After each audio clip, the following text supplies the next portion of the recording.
Welcome to Reinventing-U. I'm your host, Danielle Silverman. I believe that in today's world of ever-constant evolution, the only career change that matters is when what you do matches who you are and what you believe. This show is where you'll learn how embracing change and reinventing yourself will help you navigate any disruptions and lead a life of happiness and fulfillment, especially in this ever-changing world. Your purpose and your meaning will drive your personal transformation. As I like to say, it's your vision, your life. Be passionate about it. Reinventing-U starts now. Hello, everyone. Welcome to Reinventing-U. I'm your host, Danielle Silverman. Reinventing-U is a show about what it means to pursue a career and a life that corresponds to who you are, to help you find your purpose and to live it. In the past few episodes, I've been talking about the current state of the workplace and what it means to reinvent your career in a world that's in constant turmoil. But what does the reality of changing your career really look like and feel like? Well, today we welcome someone who has made the courageous leap to change careers completely. My guest, Stephany Occhiuto, is passionate about mental health. She's passionate about helping others change their lives, and she's worked with Montreal's most vulnerable populations. She's now an educator with Batshaw Youth and Family Centers, where she helps troubled teens that have been through trauma, either neglected, abandoned, physically or sexually abused. You can imagine the difficulty and what it must be like to work with this population. But Stephany also has, just prior to this, more than 20 years of experience as an entrepreneur of an importer specialty Italian foods. And she has a blog dedicated to taking readers on an educational food journey called thefrugalitalian.ca. Switch or not switch? Stephany Occhiuto, welcome to Reinventing-U. Hi, Danielle. Hi, thank you for coming and accepting to be here today. So when we first met, Stephany, you were working in a job that it was a family business. There was a lot about it that you enjoyed, but what specifically drove you to want to change? I think there wasn't just one reason, there were a few, but specifically I felt like I was stuck. I think before I decided to change, I had tried everything possible to maneuver. And I was an entrepreneur, and it kind of felt like I almost the same way. You outgrow friendships and relationships. You can also outgrow careers. So that's what it felt. I had tried everything. I had gone back to school, taken marketing classes, writing classes. I had tried to stimulate my career, and when that fell flat, then I knew that it was really time for me to change. Mm-hmm. So it wasn't that I hated my career. I learned quite a bit from it, and it was very fulfilling at one point, but I think it was just time for me to change. So that's an interesting realization. It wasn't, that you hated what you were doing, but there was something perhaps a little bit more fulfilling that you needed to bring into your life, or, through all the courses that you were taking, you sort of felt like you were trying to figure out what it was that was missing. Yeah, it felt like something was missing, and because I started, I began the company. I started the company right after my studies. So I think it felt like I needed to go back to roots and go back to basics and go back to what really resonated with me. Okay, so can you tell us a little bit about the process that you went through to figure out what did resonate with you? Going back to school definitely helped. Taking classes definitely helped. It was I knew that I didn't want a marketing career, and I knew towards the end that I didn't want a writing career, because at first I thought that maybe, I wanted to pursue a writing or editing career. But what also helped, I think, was looking through job descriptions. Okay. That really helped me narrow down what ultimately I was going to do and wasn't going to do. Can you tell us a little bit Because, more about that? Yeah. yeah, because I mean, it's all about blocking outside noise. I mean, like I said, I was thinking of pursuing a writing career, and that was because everyone was telling me how good I was at writing, and, that I would make a great writer or editor or copywriter. And that sort of played a little bit with my career choice. And so it was ultimately, it was important for me to really like dig down and really like figure out what it is that I wanted to do and stick to my guns and sort of like block out the noise that I was hearing and, not get influenced. So what did the job descriptions tell you when you were looking at them? It's funny. Sometimes you look at job descriptions and you don't even look at the job description, and like you look at the salary and you're like, oh, yes. You know? Okay. So sometimes it was like, oh, okay, the salary is great. I can, have a great life with this kind of job. So maybe I should, look into these types of positions. Yeah. But then when I would reread the job descriptions, I was like, no, no, like called, nothing, just, it didn't feel right. It But just didn't feel right. didn't feel right. But at the beginning, you still tried to pursue some of these positions. Absolutely. I thought that it was, I think that it was exciting. The change, just the change was exciting. The change in career was a little exciting. So I did want to pursue these careers, but the environment just didn't feel right. I mean, I did get interviewed for a few of these positions, and during the interview, it didn't feel right. It it wasn't for me. Okay. What happened when you would send your CV through to these were positions that you saw online, presumably? Yeah. What would Um, happen when you would send your CV in, typically? it was a challenge. I mean, the job search itself was a challenge. And What was the challenge about it? oh wow.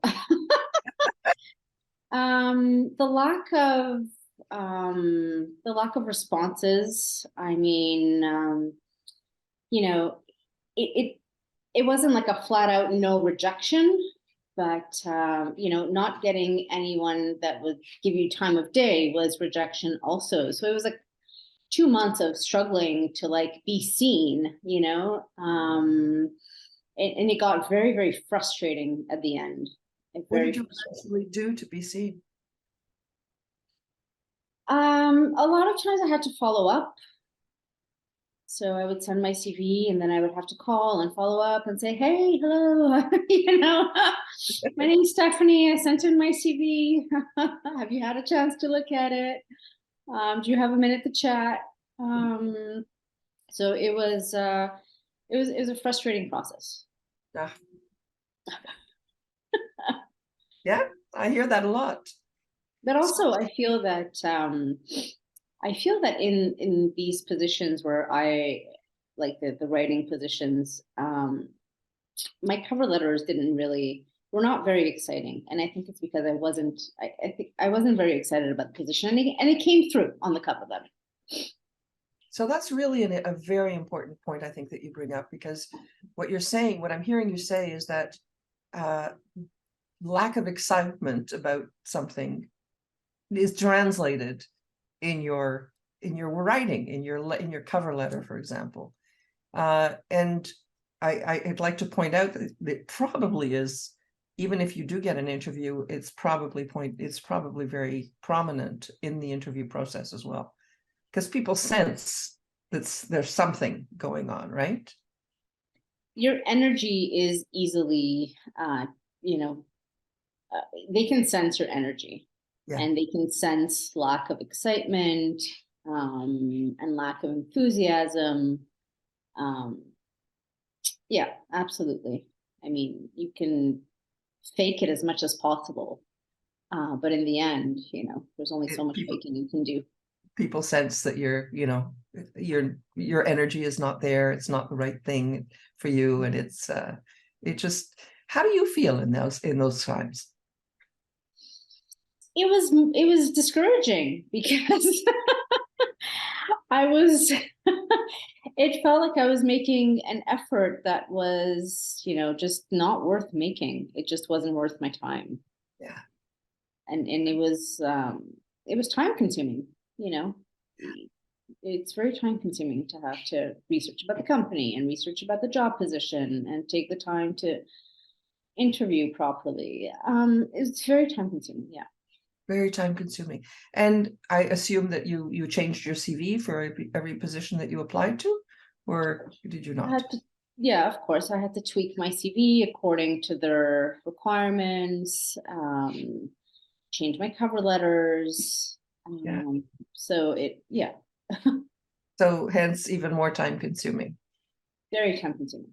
Yeah. How long did it take you to figure out that this was not necessarily what you wanted to do? You said it took you 2 months to, was that about how long it took, or what was it? It took me a few months to realize that it ultimately wasn't for me. And also, my last class at Concordia was a journalism class, and 2 weeks into that class, I knew that really that this career was not for me. So that sealed the deal. What made that real for you? What was it about that class that said, oh, okay, this career is not for me? I I just didn't feel it, you know.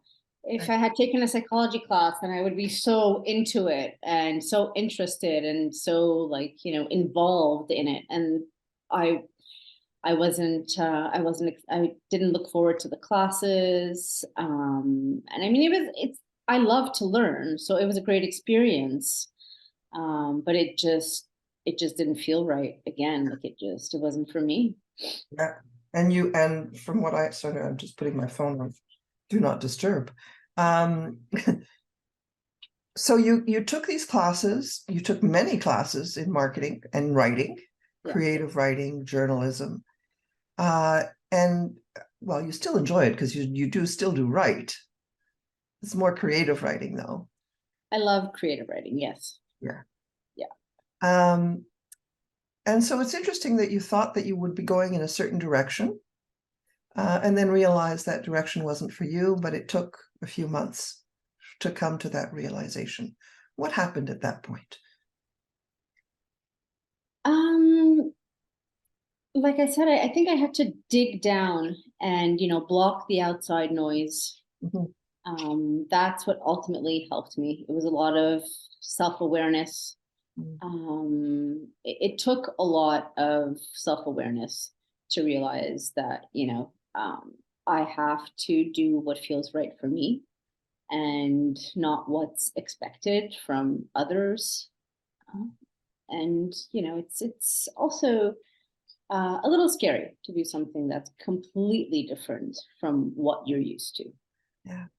Mhm. How did you come to the realization that what you wanted to do was something completely different? I've always had this passion for helping others, and having worked with the vulnerable population, have it's always been so rewarding for me. And so it's funny because I mean, you know, you don't just have one calling. Sometimes, it's about trial and error. And careers are not just, it's not just a straight line. Yeah, we think There they are are, but they aren't. U-turns. Yeah. Yeah, exactly. There are U-turns, there are roundabouts, there's pretty much everything. Stop signs, red lights. So it felt right. Like I thought back of like those times when I was helping the vulnerable populations, and it brought me a lot of joy. And ultimately, that's what I want from a career. Yeah. So, can you tell us a little bit about the process of change that you went through? What, like, how long it took? What were the factors that helped you become aware? Other than just thinking about some of the things that you had done, what else was there? I mean, there, I had a lot of support. You helped me a lot. Glad to hear that. So as I said, it was really like just trying to sit by myself and think of what it is that would ultimately bring me happiness in a career. But it was daunting to say the least, because I think as humans, humans don't like change. Yeah, We we're don't like hardwired. change. Yeah, we like routines. And when there's a little bit of turbulence, we're we panic. So Um, what made you get through that panic? What helped you get through that panic? uh, a lot of positive self-talk. Okay. A lot of positive self-talk, some meditation, and I mean, as I said, careers are not always easy. It's not always easy to find your calling, and it's okay to not know. It's a good thing to try, and Mhm. because by trying, you eliminate the things that you don't like and you don't want, Yeah. right?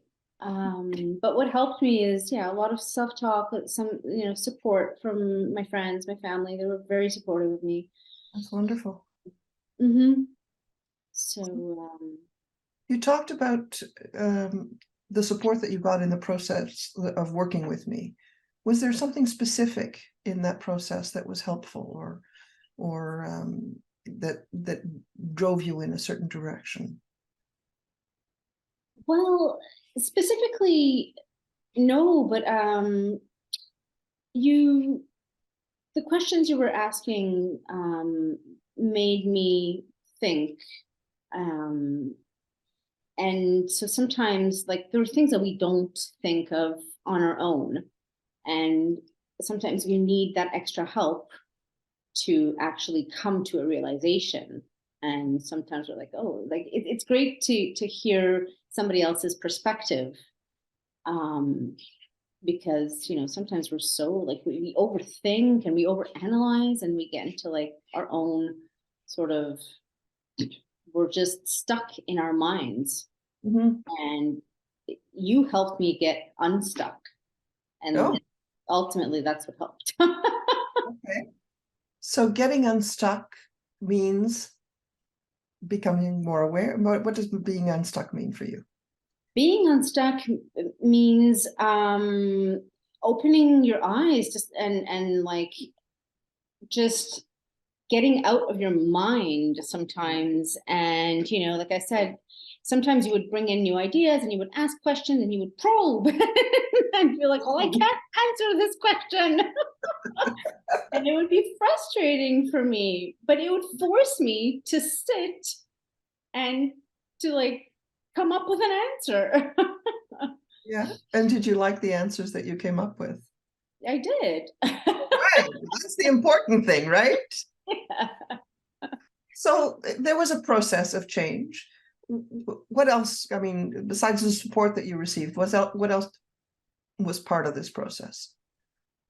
Like I said, a lot of self-care. I had to, it was, the transition wasn't easy. It was a very difficult transition.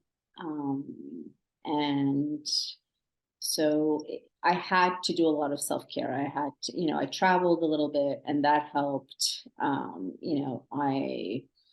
I I did things that that soothed me. I did a lot of reading. I so it was honestly a lot of these sorts of things that you take for granted sometimes, but that can really help. I think that's really an important message that you give here. As a matter of fact, I think I spent a whole podcast talking about, not the subject wasn't necessarily self-care, but how important it is in order to remain resilient, to take care of yourself. So it'd be really so you talked about travel, you talked about reading.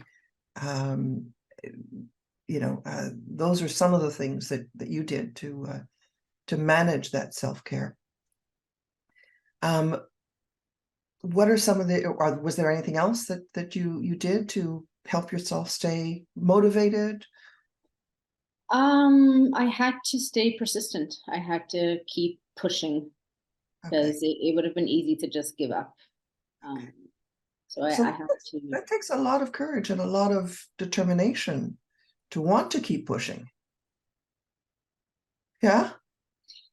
What other choice does one have? One can just give up. I guess. What made you specifically want to continue? I knew that there was something bigger out there for me, and I was curious to figure out what it was. I love it. I think that's a fantastic place to actually just take a break. You knew that there was something better for you out there, and you were curious to pursue what it was. Great, great insight. Stephany, we'll be right back. This is Danielle Silverman with Reinventing-U, where we talk about your career.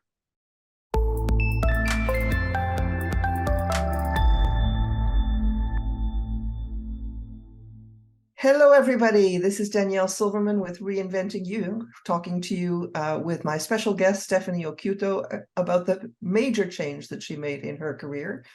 When we left off, Stephany was saying that she knew that there was something better out there for her and had the curiosity to figure out what that was, which I think is an extraordinary gift to have, extraordinary strength of character and courage to listen inside yourself to what it is that your mind is telling you, your heart is telling you. There is something better for me out there. You mentioned earlier that you thought back to the times when you were working, volunteering, helping vulnerable populations in Montreal. What sorts of populations did you help with? I helped with the homeless population. Wow. And what was so gratifying about that? It's a very vulnerable population. And a lot of them don't have the a lot of them are not a lot of them are just not lucky generally in life, and it's so sad to work with these people, because a lot of them are brilliant and choose this lifestyle for themselves. And it's also a population that's ridden with mental illness and substance abuse. And it almost breaks my heart, because I feel like it's a population that just wants to be heard and just wants someone to speak to. A lot of them are isolated and spend a lot of time alone. Yeah. And it's crazy, but just by sitting there and listening to them talk, you can just feel like that they feel lighter, they feel better about themselves. And so sometimes that's all it takes, to just listen to someone. And that is enough to make a change in someone's life sometimes. Yeah. And you found that as a consequence, though, what did it do to you? It was very rewarding. It was very rewarding. Define rewarding for you. It just made me feel happy. Rewarding, it's just giving back to the community, being able to give back, being able to make a positive difference in someone's life. It feels like that's what most humans should do, but we don't. It's interesting that you say that, because a lot of the people I encountered today are unhappy in their jobs, and the pandemic has sort of intensified that and made us realize that well, maybe there are more important things in life than, just working 9 to 5 in a boring job. And people are expressing more and more the desire to bring more meaning into their lives, regardless of what that meaning is, because it could be different for everybody, depending on your values, depending on your beliefs. And what you were expressing is exactly that. It's what you were doing with this vulnerable population is something that was meaningful to you and meaningful to them, obviously, because it helped them. The job that you ultimately went to is a completely different population, from what I understand. Can you tell us a little bit about that? So I'm going to be working with teenagers that have gone through a significant amount of trauma within their primary homes, and have been removed from their primary homes because they have either been sexually abused, physically abused, or have been neglected. And so they're good kids. They're good children that have bad coping skills. And I mean, what's amazing about working with children is that they have so much to teach us. And so it's going to be interesting to see. And it's also, I mean, it's not necessarily a rewarding job because you don't necessarily see how the child progresses from one day to the next. So unless you're able to maintain a relationship with a child for a long time, I mean, nobody makes progress from one day to the next. So you need to be patient in these kinds of positions. And if you expect if you expect for the job to be rewarding from one day to the next, it's not, you're not going to last. So it takes tough skin to be able to work in these kinds of conditions and settings. Yeah, it's going to be a challenge. Absolutely. Yeah. But I think ultimately very rewarding, because it sounds like you have that kind of patience. Yes, very rewarding indeed, in the long run. Yeah. Yeah. So you're playing the long game. Yes. I think that's also sort of what you did when you were actually applying for these positions. So I'd like to just switch for a second and go to, because I think the whole process, you were looking for these jobs in marketing, and it wasn't speaking to you, and you didn't feel comfortable in the interviews. Were you also pursuing other jobs at the same time, or like how did you switch from looking for writing and marketing jobs to going into social service kind of jobs? It just clicked one day. At one point, when I was looking for a job, the job search was not. There was no movement. I wasn't getting any replies. I was completely discouraged, and at one point, it just started.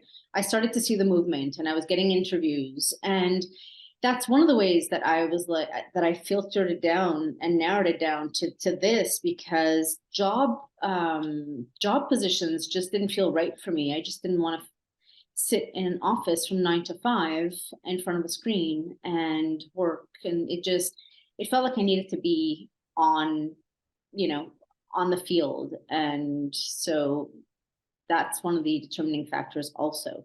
Mm-hmm. So what brought you to, well, was this the only job you applied for? How did this come about? I applied to many other jobs in this kind of field. There are many other nonprofit organizations, some that dealt with women that were sexually abused, and there were so many other jobs that I had applied to. But this one specifically, just working with children and working with adolescents really resonated with me. I didn't want to work with an adult population. I had already worked with the homeless population. So this was more exciting for me to be able to help children. Tell us about the interview process a little bit. It was quite lengthy. So it was a 3-part interview. Okay. And the last interview was quite intense. We were So there were 3 of us that were being interviewed at the same time, and there were 4 people on the interview panel. So let me get this straight. You were in one room, 3 people being interviewed, and 4 people interviewing you, a Yes, panel of judges, if you will. So there were 7 people in the same room. exactly. How did you react to that? I lost a couple of nights of sleep before. You knew ahead of time that that's what the situation was going to be. We were warned ahead of time. Okay.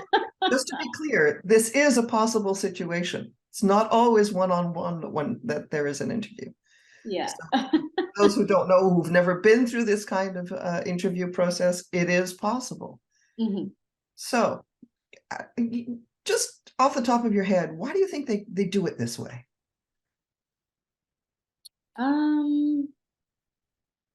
I think for them it might be a way to save time. They get to interview 3 candidates at the same time. So okay. So we were in this room, 2 other candidates and yourself, 4 interviewers. What happens then? So it was a 2-hour interview, broken down into 3 sort of segments. And so the first part of the interview was, they asked us questions about what we knew about the company, what we knew about the job position. The second part was more about what we thought the skills, what skills we thought were needed to fill the position. And the last part of the interview was more, they would give us a situation and say, how would you deal with this? Now, did they ask the same question of all 3 candidates? No, they asked different questions to each candidate, and even the scenarios were different. I can imagine that the scenarios would be different for sure. Yeah. But information about the company, about the agency, the organization, information about your skills would be different. But how would they, would ask one person at a time, or they would take turns? They would take turns. Oh, the judges would take turns asking a different person a different question. Okay. What do you think made you stand out from the crowd? I think it was my energy and my excitement. I was, I was looking forward to this interview. And I think that my cover letter was very was good in the sense that I think they read through my emotions on the cover letter itself, and I think they also read through my emotions during the interview. So sometimes it's not about getting the interview right and answering each question correctly, but it's more about your personality and your energy, and if they think that you're a right fit for the job. So there's a lot of things you've said in there. You talked about the cover letter, you talked about energy, you talked about fit, and excitement as well about the job. So let's try and break these down a little bit, okay? Because you mentioned energy before as well. What sort of energy do you think you were projecting? It was very calm but positive energy. Okay, so you weren't like jumping up off your chair or anything. No. But I also felt very comfortable during that interview. So, maybe I felt confident that I could get the job. So I'm really curious to know, What is it that gave you that confidence? Like I said, this is a position that really resonates with me. And so I knew going into the interview that even if I didn't have the right answers to all the questions, that I had a good chance of getting in. There was just, there was something inside of me just saying, this is right. This feels right. So you put a lot of faith, if I can use that word, in your gut feeling. Absolutely. So it's about that awareness, having that awareness that something is right for you. How does one get there to having that gut feeling? It takes a lot of time. As I said, it's a lot of trial and error also. It's like children who fit into a circle of friends, but not another. Mm-hmm. It's the same sort of concept. I'm going to make that analogy because you either feel like you fit in or you don't. Mm-hmm. And for me, I just felt like I fit in. I knew it. Mm-hmm. So it's really about being in touch with that awareness, on a regular basis. And there is really no better place to be in touch with that awareness than in an interview, and especially an interview of this nature. It's almost a gift, I would say, to have that awareness. So energy, the calmness that you said you felt because you knew you were in the right place. And I would imagine to a certain extent that the people who were there interviewing you must also have projected a certain energy that you were probably working off of at the same time. Yeah. So what was it about the organization itself that gave you this sense? They were very kind. I mean, in other interviews, I just felt like I was getting questioned and drilled into, and just, you know, it, uh, I, it didn't feel comfortable. And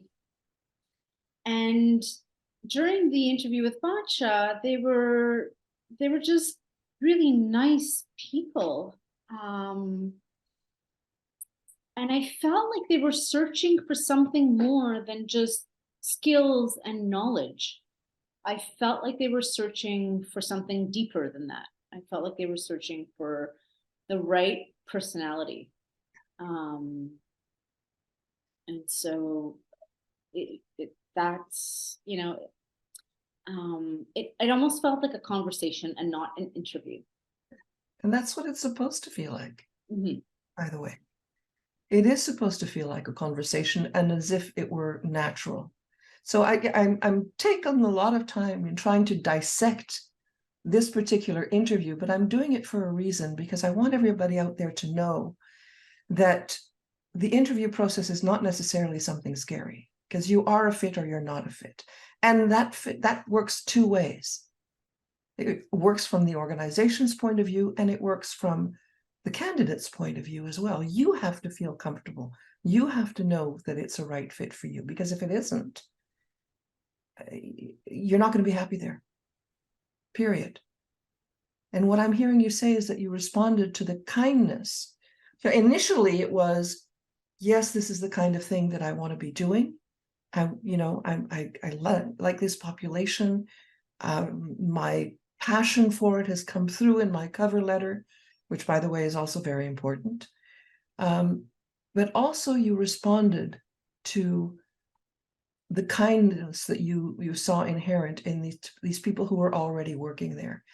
And it's as if it corresponded to the kindness that you have inside you.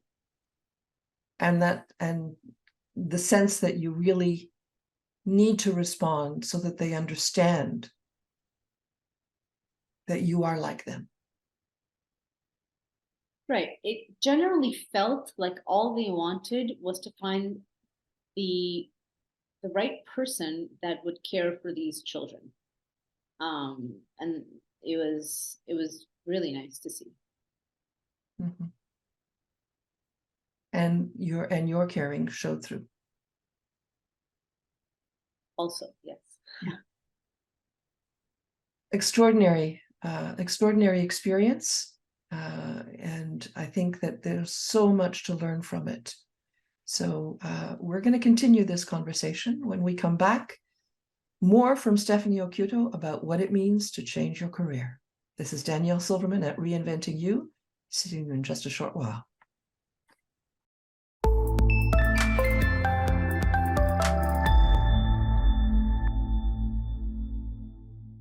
Welcome back to Reinventing-U. This is Danielle Silverman with my special guest, Stephany Occhiuto, talking about a real flip in careers, which is something you don't see every day, but that does happen. There are countless people who have flipped their careers, changed careers to something that is so much more meaningful for them. And my guest, Stephany Occhiuto, is one of those people.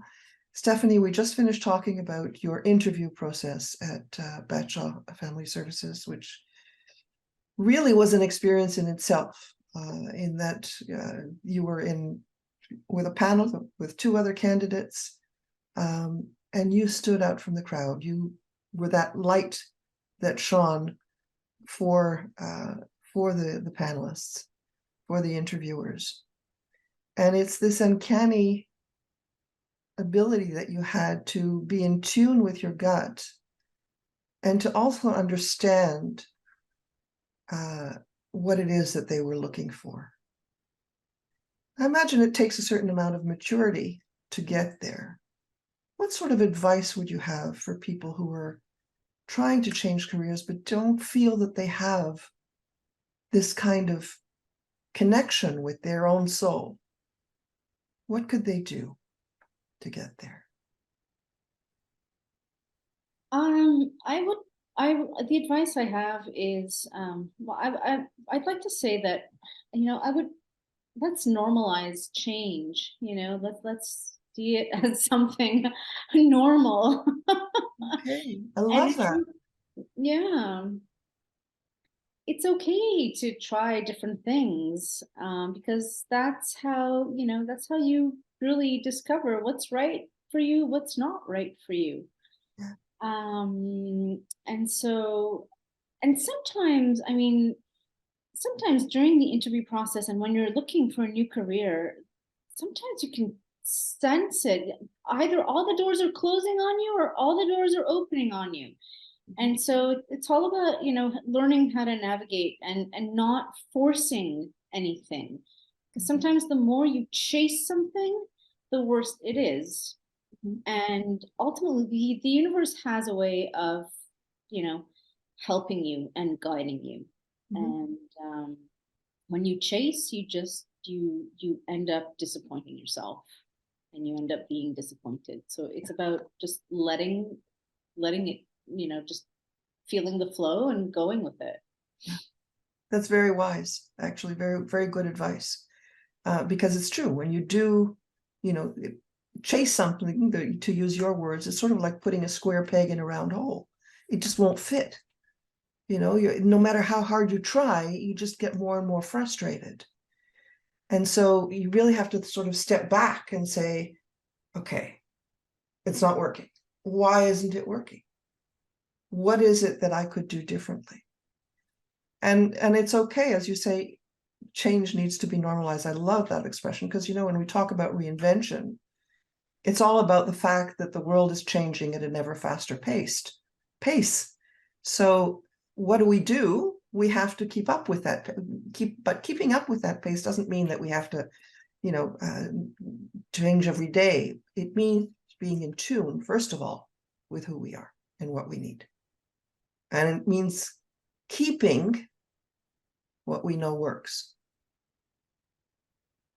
and divesting ourselves of what doesn't work. So when you're trying to put that square peg in a round hole, you have to realize it's not working. So what do we do instead? Right? So you switched from doing something that wasn't working for you to all of a sudden going to an area, a field where you felt more comfortable, where you felt more at peace, and ultimately this particular organization where you felt even more at peace, you felt it was right. I'm tempted to ask you where else in your life you've felt like that. Not many places. Not many places.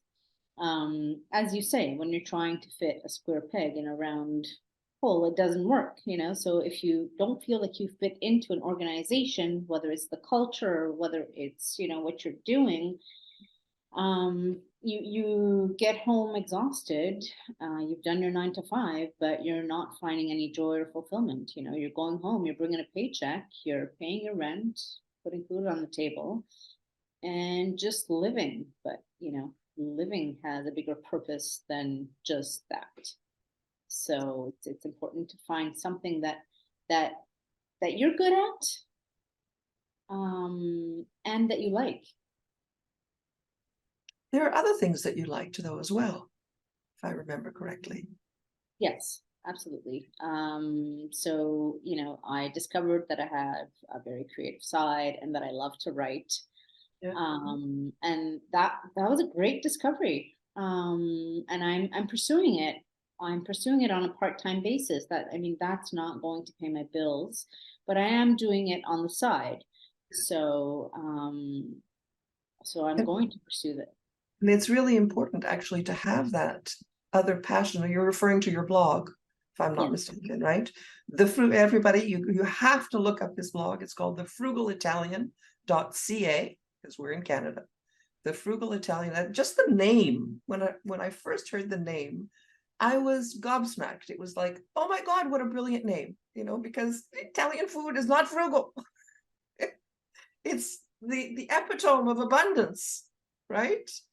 And good cheer and family and just I don't know, it just is happy. And it's filled with not emotion, but it's filled with I can't even find the word, sumptuousness and sensuality and there's Charm. just and what? Charm. Charm, yes, and charm as well, absolutely. So you bring that also. This is part of your personality, and you bring that into your job as well. And it's really important also to understand, I think, for everybody, that you've chosen to continue that because it fills another space. It fills another piece of you, fulfills another piece of who you are. And so we don't let that go to the wayside just because we have a job. There's more to life. Italian food is part of my essence. I grew up with Italian food. As a child, my dad used to take us back to the village every few years, and it stayed with me. Watching my grandmother cook in the kitchen and just filling the house with such wonderful smells. Then you smell. And so it's part of my essence. Yeah. It's part of who I am. Yeah. And it's important to stay in touch, for you to stay in touch with that part of who you are. Yeah. And hence the wonderful blog. The Frugal Gourmet, the Frugal Italian. Oh my God, what am I do? We know there's a Frugal Gourmet. The Frugalitalian.ca. But there's other things that you have in your life as well that you enjoy. Oh, yes. I'm an animal rights activist. I'm a fur mom, very proud fur mom. I love, if I could, rescue every dog or animal that I saw, I would. Yeah. So that's another big passion of mine. Yeah. I love to travel. I'm a big book nerd. I am a coffee addict. There's so many things that I enjoy in life, but that I can't make a living off doing. So it's interesting because you did actually, if I'm not mistaken, look at all of these things when you first started trying to figure out what your next step was going to be, all of these things were on the table. And the right? doors kept closing. Really? Yes. Okay, but first of all, they were on the table. You allowed yourself to even think about these things. Absolutely. And I think that's important. Because I think if you had shut the doors first, what would have happened? You might have had regrets later on. Oh, why didn't I pursue that? Right? But instead, what you did was you said, okay, I like all of these things. Let's figure out which one I'm going to fall in. So how did that choice happen? Oh, well, maybe it was just the wrong timing. I mean, maybe this is something that I'll pursue in 10 years from now or in 5 years from now. So as I said, sometimes it's all about, timing. But right now, what felt right was for me to work with children. It was bigger than working with animals. I've adopted animals, so I know that I'm doing my part. Yeah. So it just, like I said, I did what felt right for me right now. But what feels right for me now doesn't mean that it's going to feel right for me 10 years from now or 5 years from now. So. Mm-hmm. And that's a very important point as well, because having a career for life these days doesn't exist anymore. As a matter of fact, it's not necessarily right, because organizations change over so fast. Change in general is extremely fast. Things happen that are beyond our control: war, pandemic, all kinds of things. And we have to sort of constantly be in tune with who we are and what we want. I think that's the first step in being able to, you talked about, we need to normalize change. Well, how do we normalize change? Any ideas? We need to be resilient. Could be resilient. We need to be adaptable. Yeah. We need to be flexible. Yeah. And I think we need to truly know who we are. Mm-hmm. Because, to make it through any change that happens, what grounds us is this absolute knowledge that of who we are, when what we need from any particular situation. So what's your next step now that you've landed this job? What do you think is in front of you? A very challenging career, a very challenging position. As I said, it's not an easy job to work with these children, and they don't necessarily do a 180 change quickly. So it's going to be challenging, but I'm ready for it. I've prepared myself mentally. I know what I'm getting myself into, and it's exciting for me. I'm looking forward to it. What is it that you're looking forward to in particular? I'm looking forward to learning from these children. I'm looking forward to interacting with them. I'm looking forward to helping them. Yeah. Helping them cope with their emotions and deal with their anger and all of that stuff. Yeah. Now, we don't know what the future will bring, but how do you think that will change you?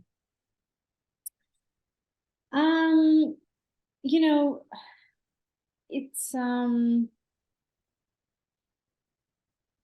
I feel that when you work with children, you turn into a softer person. Like, even if life hardens you for XYZ reason, working with children has a way of making you softer and seeing the world from a different perspective. And so I'm sure they're going to change my life for the better, and they're going to make me a better person. That's amazing, Stephany. As if you weren't already a good person, a better person. So in the meantime, You haven't started the job yet. In the meantime, what are you doing?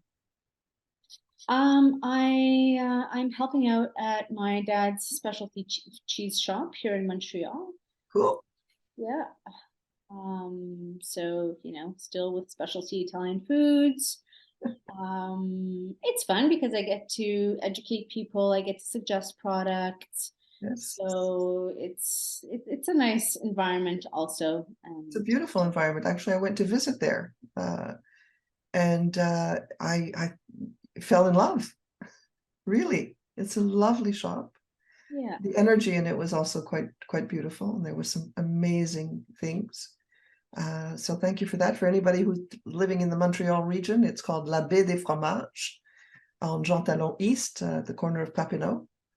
And I think along with your blog, thefrugalitalian.ca, it really, well, first of all, Montreal has a very large Italian community. I think it's probably the largest ethnic community in Montreal. 300,000 people or something like that, if I'm not mistaken.